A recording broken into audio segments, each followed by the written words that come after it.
आज हम लोग 11th क्लास का बायोलॉजी दूसरा लेसन जीव जगत का वर्गीकरण पढ़ने वाले हैं। हमारा जो पहला टॉपिक है वो है अरस्तु। तो जीवों के वर्गीकरण के वैज्ञानिक मापदंडों का उपयोग सर्वप्रथम किसने किया था? तो अरस्तु ने किया था। इन्होंने पादपों को सरल आकारिक लक्षणों के आधार पर, किस लक्षण? तो सरल आकारिक लक्षणों के आधार पर वृक्ष, झाड़ी एवं शाक में वर्गीकृत किए थे। इन्होंने प्राणियों का वर्गीकरण लाल रक्त की उपस्थिति, किसकी? तो लाल रक्त की उपस्थिति अथवा अनुपस्थिति के आधार पर प्राणियों का वर्गीकरण किया था। अगला टॉपिक हमारा है द्विगज पद्धति। तो लिनियस के काल में, किसके काल में? तो लिनियस के काल में पादपों और प्राणियों के वर्गीकरण हेतु द्विगज पद्धति विकसित की गई थी। किनके द्वारा? तो लिनियस के द्वारा। इनमें प्लांटी मतलब पादप एवं एनिमैलिया मतलब प्राणी, ये दोनों जगत के बारे में वर्गीकृत किया गया है द्विगज पद्धति में। यूकैरियोटी मतलब ससीम केंद्रीय एवं प्रोकैरियोटी मतलब असीम केंद्रीय, एक कोशिक एवं बहुकोशिक तथा प्रकाश संश्लेषित मतलब हरित शैवाल एवं अप्रकाश संश्लेषित, इसके बीच में विभेद करना संभव नहीं है। अगला टॉपिक है वर्गीकरण में आवश्यकता। तो वर्गीकरण में किस किस चीज़ का आवश्यकता है? तो आकार की, कोशिका संरचना, कोशिका भित्ति के लक्षण, पोषण विधियाँ, आवास एवं प्रजनन विधियाँ। अगला है जीव जगत। तो जीव जगत में कौन कौन? मोनेरा, प्रोटिस्टा, फंजाई, प्लांटी और एनिमिलिया, ये सब के बारे में जीव जगत में पढ़ना है। तो ये हमारा लक्षण मतलब कोशिका का प्रकार है। तो पहले पादप जगत है, कौन कौन जगत है? मोनेरा, प्रोटिस्टा, फंजाई, प्लांटी और एनिमिलिया। अगला है कोशिका भित्ति। तो पहला कोशिका प्रकार है। तो कोशिका प्रकार कौन कौन है? प्रोकैरियोटिक, यूकैरियोटिक और एनिमिलिया में भी क्या है? यूकैरियोटिक है। अगला है कोशिका भित्ति। तो मोनेरा जगत में कोशिका भित्ति में आता है सेलुलोज सहित एमिनो अम्ल। प्रोटिस्टा में आता है कुछ में उपस्थित होता है और कुछ में उपस्थित नहीं होता है। फंजाई में आता है उपस्थित होता है, लेकिन इसमें क्या होता है? इसमें सेलुलोज सहित रहता है। प्लांटी जगत में तो यूकैरियोटिक होता है, जिसमें उपस्थित रहता है ग्लूकोज, मतलब जो उपस्थित रहता है इसमें ग्लूकोज सहित रहता है। एनिमिलिया में यूकैरियोटिक होता है और इसमें अनुपस्थित रहता है। अगला है केंद्रक झिल्ली। तो प्रोकैरियोटिक में इसमें उपस्थित रहता है, अनुपस्थित, उपस्थित रहता है। फंजाई में उपस्थित रहता है, प्लांटी जगत में उपस्थित रहता है और एनिमिलिया जगत में भी उपस्थित रहता है। अगला है काय संरचना। तो मोनेरा जगत में कोशिकीय, प्रोटिस्टा में भी कोशिकीय, फंजाई में बहुकोशिकीय होता है, प्लांटी में उत्तक होता है और एनिमिलिया में भी उत्तक अंग होता है। अगला है पोषण की विधियाँ। तो मोनेरा जगत में स्वपोषी होता है पोषण और परजीवी भी होता है। प्रोटिस्टा में स्वपोषी सिर्फ होता है, फंजाई में परपोषी होता है, प्लांटी में स्वपोषी और एनिमिलिया में भी परपोषी होता है। अगला हमारा है प्रजनन की विधियाँ। तो पहला में होता है संयुग्मन, फिर युग्मक संलयन और संयुग्मक दोनों होता है, फिर निषेचन और निषेचन। अब हमारा टॉपिक है 5 जगत वर्गीकरण पद्धति। ये क्या है? तो ये जो पद्धति है वो R.H. व्हीलेटकर इन्होंने ये पद्धति लाए थे कब? तो 1969 ईस्वी में। अगला है बैक्टीरिया। इसमें बैक्टीरिया, नीलहरित शैवाल, fungi, moss, fern, gymnosperm, angiosperm को पादप का साथ दिया गया है। इसके अनुसार एक व कुछ के साथ वही किया गया, जैसे कि कौन कौन एग्जाम्पल में लेते हैं? तो है क्लोमाइटोनेस व स्पाइरोन। कवकों की कोशिका भित्ति किसके? तो काइटिन और हरित पादपों में तो सेलुलोज। हमारा पहला जगत पढ़ना है मोनेरा जगत। तो ये है मोनेरा जगत जो बैक्टीरिया का जगत है। बैक्टीरिया का आकार के आधार पर बैक्टीरिया समूह। तो आकार के आधार पर बैक्टीरिया समूह 4 हैं। कौन कौन है? तो गोलकार फोकस, छड़ाकार बेसिलस, विवरियम और सर्पिलाकार स्पाइरियल, ये सब है जो कि बैक्टीरिया समूह है। और आध बैक्टीरिया और यूबैक्टीरियो। अगला है माइकोप्लाज्म, जो कि जिसमें कोशिका भित्ति नहीं होता है। और बैक्टीरिया कोशिका विभाजन द्वारा प्रजनन करते हैं। जो बैक्टीरिया होता है वो कोशिका विभाजन द्वारा प्रजनन करते हैं। अगला टॉपिक हमारा आध बैक्टीरिया। क्या है आध बैक्टीरिया? किसे कहते हैं? तो ये बैक्टीरिया अत्यंत कठिन वास स्थान पे पाया जाता है, जैसे कि लवणीय क्षेत्र में, गर्म झरने और फिर कच्छ क्षेत्र में काची पाया जाता है, तो आध बैक्टीरिया है। अगला है यूकैरियोटी। इसकी पहचान एक कठोर कोशिका भित्ति और एक कसाब द्वारा की जाती है। साइनोबैक्टीरिया में हरित पादपों की तरह क्लोरोफिल ए पाया जाता है। इसमें क्लोरोफिल ए पाया जाता है। ये प्रकाश संश्लेषी स्वपोषी होते हैं। नॉस्टॉक एवं एनाबिना पर्यावरण के नाइट्रोजन को टेट्रोसिस्ट नामक विशिष्ट कोशिकाओं द्वारा स्थित कर सकते हैं। अब हमारा है दूसरा प्रोटिस्टा जगत।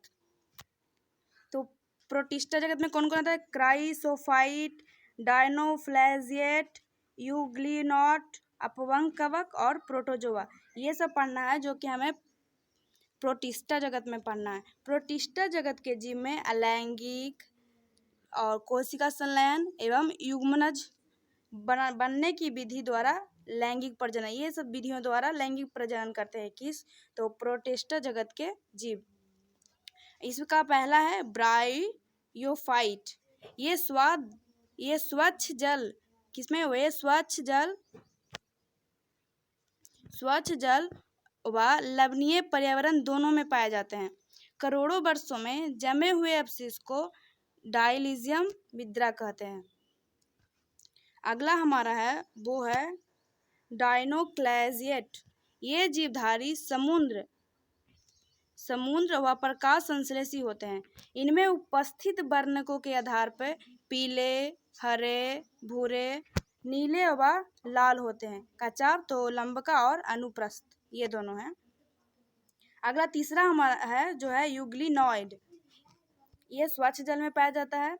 ये जल में पाए जाते हैं जिनमें कोशिका भित्ति की जगह पे प्रोटीन युक्त पदार्थ की परत, वो कौन सी परत है? प्रोटीन युक्त पेलिकिल होती है, जिसमें पाए जाते हैं। कसाब एक छोटा, इसमें जो दो पार्ट होते हैं, एक छोटा होता है और दूसरा लंबा होता है। अगला हमारा चौथा है अपवंग कवक, जो मृतपोषी होते हैं।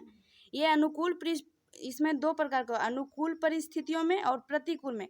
तो अनुकूल में होता है प्लाज्मोडियम और प्रतिकूल में होता है बीजाणु युक्त फलनकाय। अगला हमारा है प्रोटोजोआ, जो परपोषी होते हैं। ये पक्षमाभी व परजीवी के रूप में रहते हैं। किसके रूप में? तो ये पक्षमाभी व परजीवी के रूप में रहते हैं। अगला पढ़ेंगे प्रोटोजोआ के समूह। तो इसका समूह है अमीबीय प्रोटोजोआ, कसाभी प्रोटोजोआ, पक्षमाभी और स्पोरोजोआ। तो अमीबीय प्रोटोजोआ कौन कौन से? ये स्वच्छ जल और समुद्री जल और नम जल, ये सभी में रहते हैं। कसाभी प्रोटोजोआ है जो परजीवी एक प्रकार का है। जैसे ये निंद्रालु बहित बीमारी, इसके द्वारा कौन सा? तो निंद्रालु व्याधि बीमारी एक होता है जो इस प्रोटोजोआ के कारण होता है। एग्जाम्पल जैसे ट्रिपैनोसोमा, ये है कसाभी प्रोटोजोआ। अगला है पक्षमाभी प्रोटोजोआ। ये जलीय और सक्रिय गति से करते हैं कार्य। जैसे एग्जाम्पल पैरामीशियम, ये है जो पक्षमाभी प्रोटोजोआ है। अगला हमारा है स्पोरोजोआ, जो संक्रमण बीजाणु है एक प्रकार का, जैसे प्लाज्मोडियम, जो एक बार मलेरिया इसके द्वारा होता है। अगला हमारा जगत है जो कि फंजाई मतलब कवक जगत पढ़ना है। पेनिसिलिन ने प्रतिजैविक मतलब एंटीबायोटिक का निर्माण है पेनिसिलिन से। फंजाई विश्वव्यापी है। ये हवा, जल, मिट्टी, जंतु व पौधे पर पाया जाता है। फंजाई तंतुमयी होती है। क्या होती है? तंतुमयी। लेकिन यीस्ट होता है जो कि एक कोशिक होता है। ईस्ट में लंबी पतली धागे की तरह संरचना होती है जिसे कि कवक तंतु कहते हैं। कवक तंतु जाल को कवक जाल माइसीलियम कहते हैं, जिसमें बहुकेंद्रित कोशिका द्रव मतलब साइटोप्लाज्म से भरा होता है, जिन्हें सकोशिकी कवक तंतु कहते हैं। फंजाई की कोशिका भित्ति काइटिन तथा पोटीस्क्लेराइट से बनी होती है। अगला हमारा इसमें जीव के बारे में पढ़ने के लिए परजीवी। पहला है मृतजीवी। जो फंजाई मृत बस्ट्रेटस से घुलनशील कार्बनिक पदार्थों को अवशोषित कर लेती है, इन्हें मृतजीवी कहते हैं। दूसरा है परजीवी।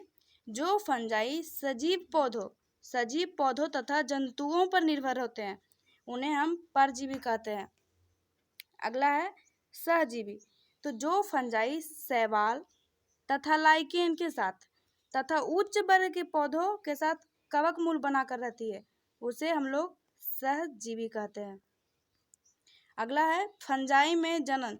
तो फंजाई में जनन काइकी खंडन द्वारा, बी खंडन द्वारा और मुकुलन विधियों के द्वारा फंजाई में जनन होता है।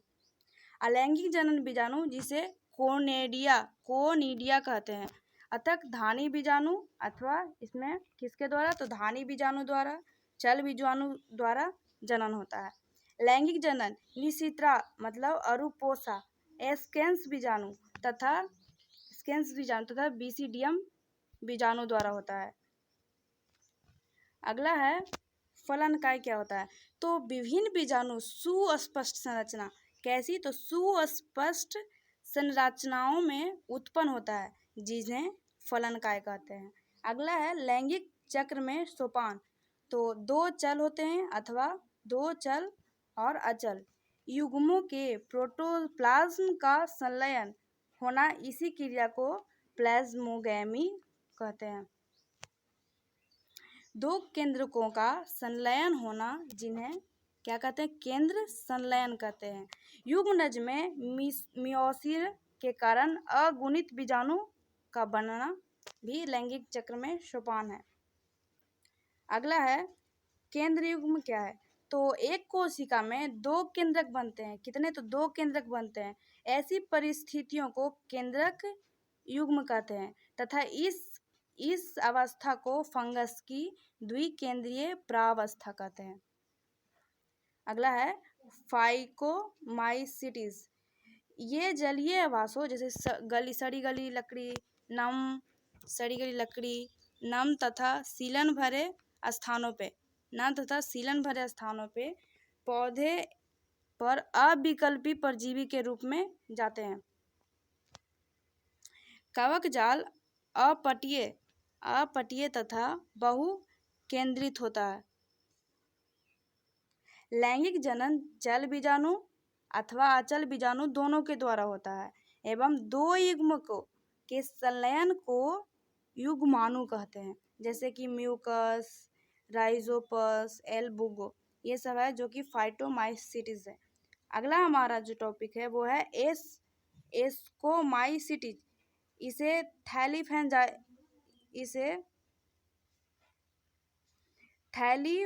फंजाई भी कहते हैं। ये मृतजीवी अपघटक, परजीवी अथवा समलरागी होते हैं। कवक जाल शाखित तथा पटीय होता है। कवक जो होता है वह जाल शाखित व पटीय होता है। अलैंगिक बीजाणु कोनिडिया होते हैं। अलैंगिक बीजाणु होता है जो कि कोनिडिया होते हैं, जो विशिष्ट कवक जाल जिसे कि कोनिडम खर कहते हैं। लैंगिक बीजाणु को एस्कस बीजाणु भी कहते हैं, जैसे एग्जाम्पल ले सकते हैं एस्परजिलस, कैलेवोसप और न्यूरोस्पोरा, ये सब है जो कि इस पादप में आते हैं। अगला हमारा टॉपिक है बेसिडियोमाइसिटिस। इसका ये भी प्रकार का, इसका 3 प्रकार है, मशरूम बेस्ड फंजाई और पफबॉल, ये सब है जो कि इसके प्रकार हैं। ये मिट्टी में लट्ठों तथा वृक्षों के ठूठे पर तथा सजीव पादपों के अंदर परजीवी के रूप में उगते हैं, जैसे कि कीट, तथा फंड। वेसिडियम में केंद्रक संलयन उसको कैरियोगैमी तथा मियोसिस होता है। बेसिडियम फलन काय में लगे रहते हैं, जिसे कि बेसिडियो कहते हैं। एग्जाम्पल इसकी मशरूम हो गया, कंद, किट्स, फंगस, ये सब है जो कि इस पादप में आते हैं। अगला जो हमारा टॉपिक है ड्यूटेरोमाइसीटीज, इसे अपूर्ण कवक भी कहते हैं। अगला है इसकी केवल अलैंगिक अथवा कायिकी प्रावस्था ही ज्ञात होती है। इसकी क्या क्या अज्ञात हो सकती है, तो अलैंगिक अथवा कायिकी प्रावस्था। ड्यूरोमाइटिस केवल अलैंगिक बीजाणु जिन्हें कि क्या कहते हैं, कोनिडिया। एग्जाम्पल ऑलरेनेरिया, कोलिट्राइड इत्यादि ये सब है। अगला पढ़ेंगे हम लोग चौथा पादप जगत, जिसे प्लांटिक किंगडम भी कहते हैं। पादप जगत में यूकैरियोटिक जीव आते हैं। यूकैरियोटिक जीव जिसमें क्लोरोफिल होता है। ब्लेड वर्ड तथा वीनस ये सब है फ्लाइंग ट्रैप, जो कि कीटभक्षी पौधे को, और अमरवेल परजीवी का उदाहरण है। पादप कोशिका में कोशिका भित्ति होती है। तो पादप कोशिका में क्या होता है, तो कोशिका भित्ति होती है जो सेल्यूलोज की बनी हुई होती है। प्लांटी जगत में शैवाल, ब्रायोफाइट, टेरियोफाइट, जिम्नोस्पर्म तथा एंजियोस्पर्म ये सब है जो कि प्लांटी जगत में आता है। अगला है द्विगुणित बीजाणु उद्भिद तथा अगुणित युग्मोद्भिद पादप के जीवन चक्र की अवस्थाएं। ये दोनों है जो कि पादप के जीवन चक्र की अवस्थाएं हैं। युग्मनज को 2n में, मियोसिस विभाजन के द्वारा अगुणित मतलब n बीजाणु बनते हैं। युग्मनज की बीजाणु उद्भिद विकसित होता है। इस प्रक्रम को संतति एकांतरण कहते हैं। अगला हमारा जो जगत है वो है जंतु जगत। इस जगत के जीव विषम पोषी यूकैरियोटिक तो होते हैं, लेकिन विषम पोषी होते हैं जो बहुकोशिक है। ये भोजन के लिए परोक्ष तथा अपरोक्ष रूप से किस पे निर्भर करते हैं, तो परोक्ष तथा अपरोक्ष रूप से पौधे पर निर्भर रहते हैं। ये अपने भोजन को एक आंतरिक गुहिका में पचाते हैं। किसमें, तो आंतरिक गुहिका में पचाते हैं, और भोजन को ग्लाइकोजन अथवा वसा के रूप में संग्रहण करते हैं। अगला हमारा जो जगत है वो है विषाणु, वायरस, विराड तथा लाइकिन। इसके बारे में पढ़ना है। तो हम लोग पहले पढ़ेंगे वायरस के बारे में। तो वायरस अकोशिकी जीव है। कैसा जीव है वायरस, तो अकोशिक जीव है। वायरस का अर्थ होता है विष अथवा विषैला तरल। पास्चर डीजे इवानोस्की, इन्होंने 1892 में तंबाकू के मोज़ेक रोगाणुओं को पहचाना था, जिन्हें वायरस कहा गया। एम.डब्ल्यू. वेजेरिनिक, इन्होंने 1898 में पाया कि संक्रमित तंबाकू पौधे का रस स्वस्थ तंबाकू के पौधे को भी संक्रमित करने में सक्षम है।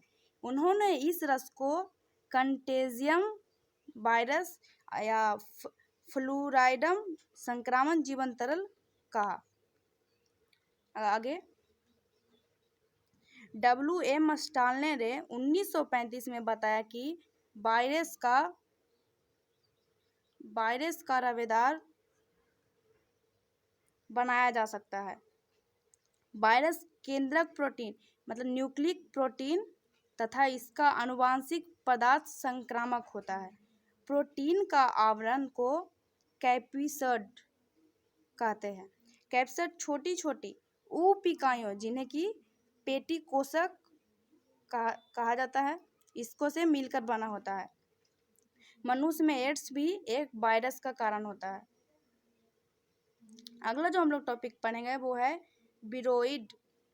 सन 1971 ईस्वी में T.O. डाइनर ने एक नया संक्रामक कारक बताया जो वायरस से भी छोटा तथा जिसके कारण पोटैटो स्पिंडल ट्यूबर नामक रोग होता है। विरोइड में RNA तथा प्रोटीन का अभाव होता है, इसीलिए यह विरोइड के नाम से जाना जाता है। विरोइड का आयरन का आणविक भार कम होता है। अगला जो पढ़ेंगे लाइकेन, ये शैवाल तथा कवक के सहजीवी अर्थात पारस्परिक उपयोगी सहवास है। शैवाल घटक को शैवालांश तथा कवक के घटक को माइकोवांश मतलब कवकांश कहते हैं। शैवाल कवक फंजाई के लिए भोजन संश्लेषित करता है।